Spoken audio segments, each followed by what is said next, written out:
জান্নাতের দরজা বন্ধ থাকবে না, জান্নাতের দরজা তুমি যাওয়ার আগেই খোলা থাকবে। ফেরেশতারা ফুল নিয়ে মালা নিয়ে বলবে সালামুন আলাইকুম তিবতুম ফাদখুলুহা খালিদিন, শান্তি বর্ষিত হোক, চলতে থাকো আল্লাহর জান্নাতে, প্রবেশ করো চিরদিনের জন্য এখানে থাকো, কেউ তোমাকে বাধা দেবে না। জোরে বলেন সুবহানাল্লাহ। মানুষের ভেতরে অস্থিরতা কাজ করে সব সময় অস্থির মানুষ। ইদা মাসসাহু শাররু জাযুআ, যখন কোনো অমঙ্গল তাকে স্পর্শ করে, কোনো দুঃখ বেদনা কষ্ট তার কাছে আসে, তখন লোকটা হতাশ হয়ে পড়ে। এটা মানুষের স্বভাব, আমাদের ভেতরে নেই? আরো জোরে বলেন বলেন। সব মানুষের ভেতরে, দুনিয়াতে 750 কোটির উপরে মানুষ, সবার ভেতরে এইগুলো আছে। মানুষ অস্থির, সব সময় ব্যস্ত, সব সময় মানুষের ভেতরে অস্থিরতা কাজ করে। 2 নম্বরে মানুষ বিপদ আপদে পড়লেই হতাশ হয়ে পড়ে। ওইদা মাসসাহুল খায়রু মানুআ, মানুষ যখন কল্যাণ কিছু পায়, ভালো কিছু পায়, নিয়ামত পায়, তখন কৃপণ হয়ে যায়। এই গুণগুলো কাদের? এটা ক্লাস চলছে না, এই গুণগুলো কাদের? মানুষের। বলেন বলেন। বলতে বলতে এবার আল্লাহ বলেন ইল্লাল মুসাল্লিন, কিন্তু মুসাল্লিদের এই গুণ থাকবে না। আমার প্রশ্ন, আমরা যারা এখানে নামাজ আদায় করি তাদেরকে মুসল্লি বলা হয়, এই গুণ আমাদের ভেতরে আছে না নেই? তাহলে আল্লাহর কথা ঠিক না। আল্লাহ বলেন কোন মুসল্লি জানো? আল্লাযীনা হুম আলা সালাতিহিম দাইমুন। বলেন আল্লাহু আকবার। পৃথিবীতে ওই মুসল্লিদের ভেতরে এই গুণগুলো থাকবে না, যেই মুসল্লিরা তাদের নামাজে নিয়মিত। 3 ওয়াক্ত পড়ে, 2 ওয়াক্ত পড়ে না এমন না। নামাজের ভেতরে যারা নিয়মিত, দাইমুন, এর ভেতরে যারা নিমজ্জিত থাকে, লেগে থাকে, এবং এখান থেকে পঠিত বিষয় এবং এই যে শারীরিক যে বিষয়গুলো আছে এগুলো মানুষ শিক্ষা নিয়ে অর্জন করে। পঠিত বিষয় একটা আর প্র্যাকটিক্যাল বিষয় একটা। 5 ওয়াক্ত আযান হবে, নামাজে যাবেন, আসবেন, দাঁড়াবেন, রুকু, সেজদা, সালাম ফেরানো, এগুলো একটা ব্যায়াম। এগুলো কি? এগুলো শারীরিকভাবে আপনি করছেন। আর মুখ দিয়ে কিছু উচ্চারণ করা লাগে, আল্লাহু আকবার থেকে শুরু করে সালাম ফেরানো পর্যন্ত যা বলবেন এগুলো পঠিত ইবাদত। এ পড়াটার ভেতরে আমি 27টা শিক্ষা পেয়েছি, এটা তাফসিরে ফি জিলালিল কোরআনে পাবেন। কোন মুসল্লি যদি এই 27টা শিক্ষা নিয়ে তার প্র্যাকটিক্যাল লাইফে মিলাতে পারে, এই আয়াতের হক তার জীবনে আদায় হয়, সে যেন বলতে পারেন ওলে ইন্না সলাতি, আমার নামাজ। এগুলো যদি নিতে না পারেন কিয়ামত পর্যন্ত নামাজ পড়ে যাবেন, আমার নামাজ বলতে পারবেন না। এগুলো যারা বলতে পারে তাদের নামাজের দিকে তাকান, তাদের ভেতরে বিপদে পড়লে আপনি হতাশা পাবেন না, নিয়ামত পেলে তারা কৃপণ হয়ে যাবে না। ওই মানুষগুলো কোনো অস্থিরতা কাজ করে না, আমি নিজে তাদের সাথে থেকে দেখেছি।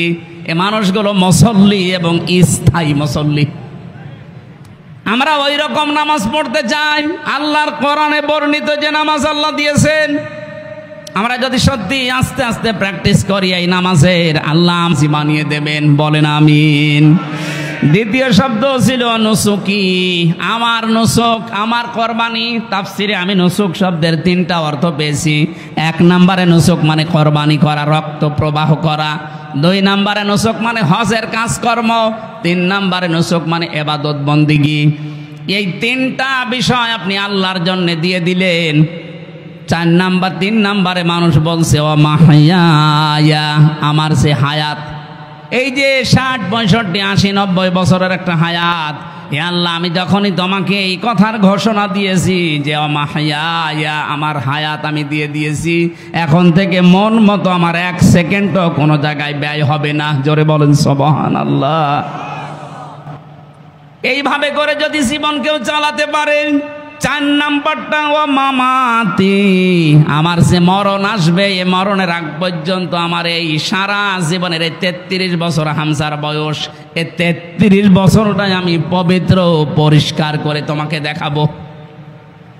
এই জন্য যখন ফেরেশতারা আসবে, জালেম যারা মারা যায় তাদের সামনে, আল্লাহ কোরআনে কারিমে সূরা নাহলের ভেতরে তুলে ধরেছেন, আল্লাযীনা তাতাওয়াফাহুমুল মালাইকাতু যালিমি আনফুসিহিম ফাআলকাবুস সালামা মা কুন্না না'মালু মিন সু বালা ইন্নাল্লাহা আলীমুম বিমা কুনতুম তা'মালুন ফাদখুলু আবওয়াবা জাহান্নামা খালিদিনা ফিহা ফালাবিসা মাসওয়াল মুতাকাব্বিরিন। জোরে বলেন আল্লাহু আকবার। আল্লাহ বলেন মালাইকা ফেরেশতারা যখন আসবে, একজনের নাম দেননি মালাকুন না, মালাইকা ফেরেশতারা আসবে বহু বছর। জালেমদের সামনে যখন ফেরেশতারা আসবে, এ মানুষগুলো তখন নিজেদের অপকর্মের কথাটা তুলে ধরবে যখন ফেরেশতারা, এই যে দেখ, এটা দেখার পরে তখন থেকে তারা আফসোস শুরু হবে। আল্লাহ রাব্বুল আলামিন এটা তো বেঈমান যারা, জালেম যারা, তাদের এই দুঃখের বর্ণনা দিচ্ছিলেন। যেখানেই কোরআনে পেয়েছি দুঃখের কথা, তারপরেই পেয়েছি আশার কথা।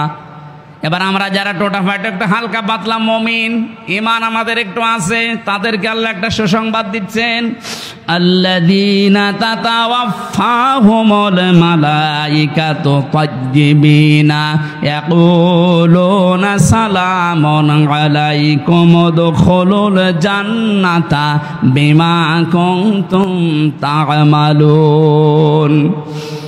কোন মানুষ যখন মুমিন হয়ে মারা যেতে পারে, তাইয়্যিবিনের অর্থ আমি তাফসিরে পেয়েছি, তাইয়্যিবিন মানে শুধু পবিত্র না, শুধু নিজের শরীরকে পবিত্র করা, নিজের পোশাককে পবিত্র করা না, নিজের চিন্তা চেতনা আকীদা বিশ্বাস এবং নিজের খাবার, দুনিয়ায় বেঁচে থাকতে যা অবলম্বন লাগে সবগুলো আপনাকে পবিত্র করা লাগবে।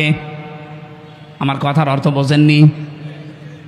ফেরেশতারা যখন আসবে বলবে, বান্দা তোমার তো সবই দেখছি পবিত্র, কারণ তোমার আমল নামাজে 60 বছর 70 বছর যারা লিখেছে কিরামান কাতিবিন, এরা আমাদের কাছে দেখো দিয়েছে, পড়াটা আমরা পড়ে দেখলাম, এর ভেতর কোনো নাপাক প্রবেশ করেনি। সুবহানাল্লাহ বলতে পারেন?